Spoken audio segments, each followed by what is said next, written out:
UKLO 1 year masters. No IELTS required up to 5 years visa. High visa success rate. Request చేస్తున్నాము sir. అందరికీ నమస్కారం.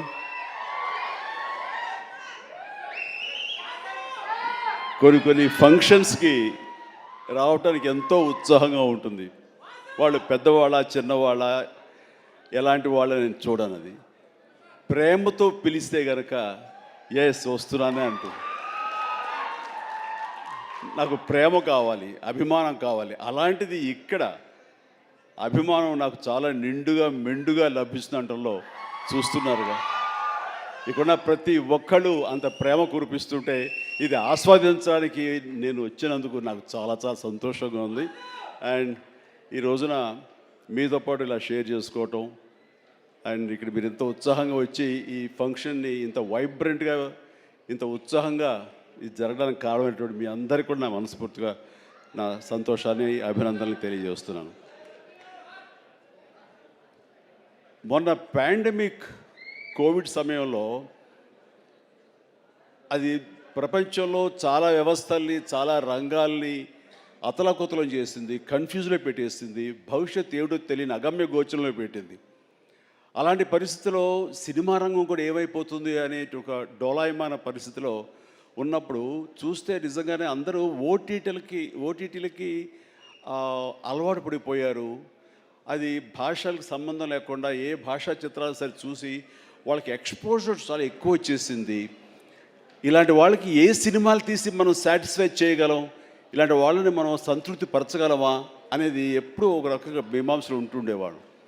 ఆ తర్వాత అలవాటైపోయి జనాలు ఇళ్లలో ఓటీటీలో సినిమాలు చూడటం అలవాటైన తర్వాత వాళ్ళ థియేటర్ రప్పించడం చాలా కష్టం అండి. అన్లెస్ అది ఏదైనా ఈవెంట్ ఫిల్మ్స్ కానీ, బిగ్ హీరో ఫిల్మ్స్ కానీ, హై బడ్జెట్ ఫిల్మ్స్ కానీ థియేటర్లోనే ఆ సినిమా చూడాలి, ఆ ఎక్స్పీరియన్స్ మనం పొందాలి అనుకునే సినిమాలకు తప్ప చిన్నగా సినిమాలకి రావడం చాలా కష్టం అన్నప్పుడు ఇదేమి కష్టకాలం మనకి ఇండస్ట్రీకి. ఈ సినిమా ఇండస్ట్రీ ఏమైపోతుంది, ఒక 5-6 పెద్ద సినిమాలను ఆడినంత మాత్రాన అది సినిమా ఇండస్ట్రీ ఓహో అంటూ కాదు. చిన్న సినిమాలు, చితక సినిమాలు, అన్ని సినిమాలు ఇక్కడ ఎంతో ఉత్సాహంగా జరుపుకోవాలి. షూటింగ్లో ఎంతోమందికి ఉపాధి కల్పించాలి, ప్రతి ఒక్కరు కళకళలాడుతూ ఉండాలి. ఆ చిన్న సినిమాలు అవన్నీ ఏవైనా అన్నీ కూడా ఆడాలి, అప్పుడే పరిశ్రమ అలాగా సజావుగా కొనసాగుతుంటుంది అని అనుకునే మాలాంటి వాళ్ళకి అలా కోరిక నాకు ఒక రకమైనటువంటి చిన్న బెరుకు వచ్చింది. ఏ సినిమాలు చేయాలి, ఎలాంటి సినిమాలు చేసి రాణించాలనేది. కానీ అవన్నీ కూడా కరెక్ట్ కాదు. ప్రేక్షకుల్లో ఎప్పుడు తప్పు ఉండదు. ఏదైనా తప్పు ఉండి సినిమాలు ఆడలేదు, రాణించలేదంటే అది ఇదిగో స్టేజ్ మీద ఉన్న మా అందరి తప్పే తప్ప అది ప్రేక్షకుల తప్పు కానే కాదు. అది ఉదాహరణగా ఈ సంవత్సరం 2024లో ఆరంభంలో ఇక్కడ ప్రశాంత్ వర్మ ఉన్నాడు, తను సజ్జా తేజ వీళ్ళు చేసినటువంటి సినిమా హనుమాన్, ఆ సినిమాతో శుభారంభం అయింది. ఆ సినిమాని అనూహ్యంగా లోకల్గా అనుకున్నారు, కానీ ఆంధ్ర తెలుగు సినిమా కాదు, అది ఆల్ ఇండియా సినిమాపై అయిపోయింది. అక్కడి నుంచి ప్రారంభమైనటువంటి ఈ ఆదరణ, చిన్న సినిమాల పట్ల ఆదరణ, చిన్న సినిమాలు అనుకున్నవి, లో బడ్జెట్ అనుకున్నవి తీసిన సినిమాల్ని హై బడ్జెట్ సినిమాల్ని పెద్ద సినిమాలుగా మార్చారు మన తెలుగు ప్రేక్షకులు.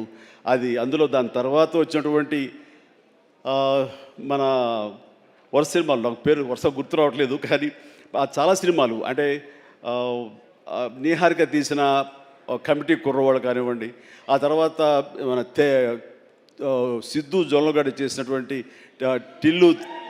టిల్లు సినిమా కానివ్వండి, ఆ తర్వాత ఆయ్ అనే సినిమా, ఇట్లా ఒకటేంటి చాలా సినిమాలు వరుసగా హిట్ అవుతూ ఒక్క సమ్మర్ మాత్రం అంత మంచి సీజన్ ఈ సినిమాలు లేకుండా చేసుకున్నాం. అది మన యొక్క జాప్యంలో జరిగినటువంటి పొరపాటే తప్ప ఆ తర్వాత మళ్ళీ చూస్తే కనుక మొన్న దీపావళికి అమరన్ కానీ, కా కానీ, ఆ తర్వాత లక్కీ భాస్కర్ కానీ ఇవన్నీ కూడా ఎంత ఆదరణ పొందినాయి అంటే అది అంతా ఇంత కాదు.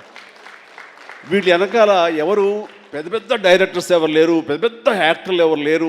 ఇది కోటాను కోట్లు ఖర్చు పెట్టి తీసినవి కావు. బట్ కంటెంట్ అన్నది ఈ రోజున మన ఆయువు పట్టు. ఆ కంటెంట్ బాగుండాలి, సినిమాల్లో ఎంటర్టైన్మెంట్ పొందగలగాలి, వాళ్ళు ఇవ్వగలగాలి. మనం అది ఆస్వాదించడానికి ఎప్పుడు ప్రేక్షకులు రెడీగా ఉంటారు. అది అందుకనే నేను అంటాను, ఏదైనా సినిమాలు ఆడవు, ఇక ఓటీటీకి అలవాటు పడిపోయారు, థియేటర్స్ రావడం అది కష్టం అనేది మాత్రం అవాస్తవం. ఈ రోజున ఈ మొన్న ఈ సినిమా వరుసలో మన సత్య ఇందులో ఉన్నాడు. సత్య చేసినటువంటి అలాగే మన కీరవాణి గారి అబ్బాయి చేసిన శ్రీ మత్తు వదలరా 2 ఎంత బాగుంది ఆ సినిమా, ఎంత సరదాగా ఉంది, ఆద్యంతం చాలా చాలా బాగుంది. ఇవన్నీ కూడా నేనే ఉత్సాహంగా సినిమాలు 2 సార్లు చూశాను ఆ సినిమా. ఇట్లాగా సినిమా బాగుంటే థియేటర్స్కి వస్తారు, చూస్తారు, వాళ్ళు ఎంటర్టైన్మెంట్ పొందడానికి వాళ్ళు ఎంత డబ్బైనా ఖర్చు పెట్టడానికి రెడీగా ఉన్నారు. అయితే ఆ సినిమా వాళ్ళకి అందేలాగా మనం చాకచక్యంగా తీయాలి, మనం శ్రద్ధాశక్తులతో తీయాలి. ఆ కంటెంట్ని మనం 1-2 సార్లు చెక్ చేసుకుంటే కానీ మనం బయటకు వదలకూడదు. ఎందుకంటే ఈ రోజున దాదాపుగా 125 సినిమాల దాకా ఇంతవరకు రిలీజ్ అయితే అందులో ఆల్మోస్ట్ 20% ఫిల్మ్స్ సూపర్ హిట్ అయినాయి. ఇది మంచి పర్సంటేజ్. అండ్ ఆ రకంగా ఈ రోజున ఈ జీబ్రా మంచి కంటెంట్ తోటి ఉందని అర్థమవుతుంది. ఇది వెరీ గుడ్ ఎంటర్టైన్మెంట్ ఉంది. ఇందులో మంచి స్టార్ కాస్ట్ ఉన్నారు, అందరూ వండర్ఫుల్ యాక్టర్స్ ఉన్నారు. అండ్ టోటల్గా ఇది మంచి ఎంటర్టైన్మెంట్తో పాటు ఒక క్రైమ్ ఎలిమెంట్, ఇప్పుడే విన్నాను ఫ్యామిలీ కూడా ఉంది, ఎమోషన్స్ ఉన్నాయని విన్నాను. ఖచ్చితంగా ఈ జీబ్రా మంచి హిట్. ఇప్పుడే రాశాను అక్కడ, ఈ బొమ్మ సూపర్ హిట్ అని. అవ్వాలి, అవుతుంది.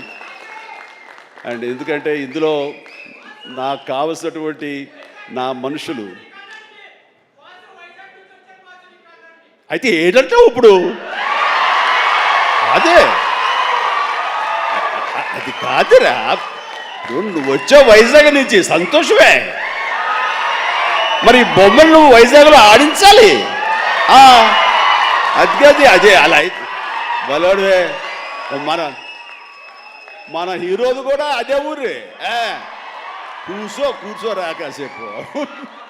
సో ఈ ఇందులో సత్యరాజు గారు ఉన్నారు, సత్య ఉన్నాడు, అండ్ సునీల్, అందరికి మించి నా బ్రదర్. అండ్ కన్నడ నుంచి వచ్చినటువంటి ఒక అద్భుతమైన యాక్టర్ ధనుంజయ.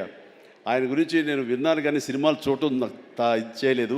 బట్ పుష్ప చూశాను. పుష్ప ఎక్కడ అనేది నాకు గుర్తు రావట్లేదు, కానీ డెఫినెట్గా ఈ సినిమాలో చాలా మంచి గుర్తింపు వచ్చి తను కూడా మంచి ఆర్టిస్ట్గా తెలుగు యాక్టర్గా తను సెటిల్ అవుతాడు అంటలో ఎలాంటి సందేహం లేదు. All the very best Dhananjaya. And ఇక సత్యదేవ్ గురించి ఏం చెప్పను. నాకు 2 తమ్ముళ్ళు ఉంటే కనుక అందులో ఇంకొక తమ్ముడు, 3వ తమ్ముడు సత్యదేవ్.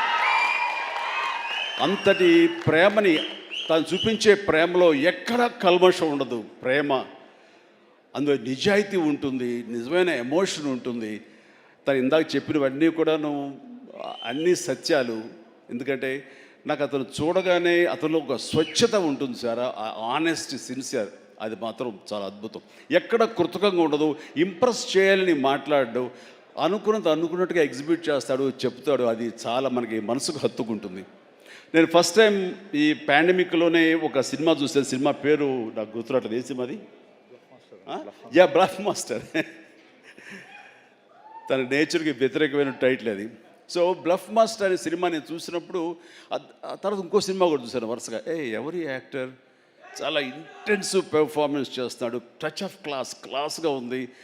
అండ్ మన తెలుగు మనిషిలాగా అనిపించలేదు. బహుశా అతనికి డబ్బింగ్ వాయిస్ ఇచ్చారు, ఎందుకంటే వాయిస్లో అంత రిచ్నెస్ ఉంది, అంత క్లారిటీ, అంత నీట్గా ఉందంటే మంచి డబ్బింగ్ ఆర్టిస్ట్ తోటి తనకి డబ్బింగ్ చెప్పించుంటారు. కాబట్టి ఎవడో బయట వ్యక్తి అయి ఉంటాడు. ఏ యాక్టర్, ఏ కన్నడనా లేదా ఇంకోటి అనిపించేది. అని ఎవరితో మాట్లాడుతూ, లేదండి మన వైజాగ్ అబ్బాయి అన్నాడు. మనూరి అంటారా, మన వైజాగ్ అబ్బాయి అని చెప్పేసి అన్నారు. అనేసరికి నిన్న ఒకసారి అతన్ని చూడాలనుకున్నాను, మనం మాట్లాడాలనుకుంటున్నాను. ఎందుకంటే అతనిలో బెస్ట్ యాక్టర్ ఉన్నాడు. మరి అతనికి ఎవరు వెనక నుండి సలహాలు ఇస్తున్నారు, తన లైఫ్ ఎలా మోల్డ్ చేసుకుంటున్నారు నాకు తెలియట్లేదు. ఊరికనే సరదా మాట్లాడదాం అనిపించింది. నాకున్న ఇంప్రెషన్ తనతో షేర్ చేసుకుందాం అనిపిస్తుంది. అంటే వెంటనే ఫోన్ వెళ్ళటం ఏంటి, అప్పుడు ఫ్లాట్స్లో నుంచి, అపార్ట్మెంట్స్ నుంచి బయటికి వచ్చే ప్రసక్తే లేదు. అక్కడ వాళ్ళ యూనియన్ ఏదో ఉంటే కనుక వాళ్ళ స్పెషల్ పర్మిషన్ తీసుకుని అప్పుడు రోడ్డు మీద వచ్చి నన్ను కలవడం జరిగింది. చూడగానే నా పేరు సత్యదేవ్ అండి అది అన్నాడు. అనిన తర్వాత ఓకే వెరీ గుడ్, చాలా బాగా చేస్తాడు. కాసేపు పిచ్చాపడి మాట్లాడుకున్న తర్వాత, సార్ ఇక్కడ ఇందాక నాడే అది పచ్చబొట్టు అని కాదు, అది పడ్డ మచ్చ, అది నేల మీద. అది ఎందుకు పడ్డావు ఏంటి అది అంటాను. నేను మీ కొదమసింహం సినిమాలో మీరు రోప్లో జంప్ చేస్తుంటారు, నేను మా డిష్ టీవీ మా యాంటీనాలో ఉండే వైర్ తోటి అలా జంప్ చేసి కింద పడ్డానండి, అవి దెబ్బ తగిలింది. అయిన తర్వాత మీ ఇంపాక్ట్ ఎంత ఉంటుందని మీకు ఈ విషయం చెప్పాలి. దీన్ని కుట్లించడం కోసం మా నాన్నగారు హాస్పిటల్కి తీసుకెళ్ళారు. అప్పట్లో మత్తు గిత్తు లోకల్ ఇంజక్షన్స్ ఇవ్వలేదు. దాన్ని అట్లాగే నేను భరించలేక ఏడుస్తుంటే, అరే చిరంజీవి అయితే అసలు నవ్వుతూ అది కుట్టించేసుకుంటాడు అంటే, అక్కడ వేసిన 5-6 కుట్లు నేను నవ్వుతూనే ఉన్నాను, పెయినే తెలియలేదు. అది మీ మహిమ నా మీద, అది దాని ఇంపాక్ట్ ఉంటుంది. అంటే నేను ఏదైనా మైకువా లేకపోతే ఏంటి ఎనస్థిషియా లాంటి వాడినా ఏంటి. అండ్ తనకి అంత ప్రేమ, ఆ ప్రేమ మత్తులో ఆ పెయిన్ కూడా తనకు తెలియలేదన్నమాట. అది చెప్పినప్పుడు చాలా ఇంప్రెసివ్గా అనిపించింది. Such a coincidence. తను ఆ మాట చెప్తున్నప్పుడు దాని వెనకాల నా దగ్గర ఒకే ఒక పెద్ద వాల్ పోస్ట్, పెద్ద పెయింటింగ్ ఉంటుంది. అది కొదమసింహంలో పెయింటింగ్ అనమాట. క్యాప్ అది పెట్టుకొని, సిగార్ నోట్లో పెట్టుకొని, ఇదేనండి ఇది చూసే అన్నాడు. అంటే దాన్ని ఆ ఫోటో ముందు తను మళ్ళీ ఇంకో పిక్చర్ తీసుకుని అలాగే వీళ్ళు అక్కడి నుంచి మా పరిచయం, మా మీటింగ్స్ అప్పుడప్పుడు అనేది చాలా రోజులు ఇప్పుడు ఒకసారి వస్తారంటే రా అని చెప్పడం అలాగా జరుగుతుంది. అంత మంచి యాక్టర్కి సరైన సినిమాలు పడటం లేదు అనేది మాత్రం ఎక్కడ నాకు కొంచెం ఉంది. అంటే హీరోగా ప్రయత్నం చేస్తున్నాడు, హీరో అనేది కాకుండా వెరస్టైల్ యాక్టర్ అనిపించుకోవడంలో మాత్రం తన నటనకి హద్దులు ఎల్లలు లేకుండా చేసుకుంటే మరింత ఉన్నత స్థాయికి వెళ్తాడు. ఆ తర్వాత ఇతను ఏ స్థాయిలో ఉండాలి, ఏ పాత్రలో ఉండాలి, ఏ హీరోగా సెట్ అవ్వాలి ఏంటంటే ప్రేక్షకులు నిర్ణయిస్తారు. దాని ప్రకారం మనం ముందుకు వెళ్ళిపోవచ్చు అంటూ గాడ్ ఫాదర్లో ఎవరో నార్త్ హీరోస్నో లేకపోతే ఇంకో హీరోస్నో బయట లాంగ్వేజ్ హీరోస్నో తీసుకొస్తే మనకింత పొటెన్షియల్ ఉన్న ఒక ఆర్టిస్ట్ ఉన్నాడు, అతన్ని ఆ క్యారెక్టర్ పెట్టుకుందాం అని అంటే కొంచెం రెసిస్టెన్స్ వచ్చింది. ఎందుకంటే మన వాళ్ళు అనగానే లోకువ.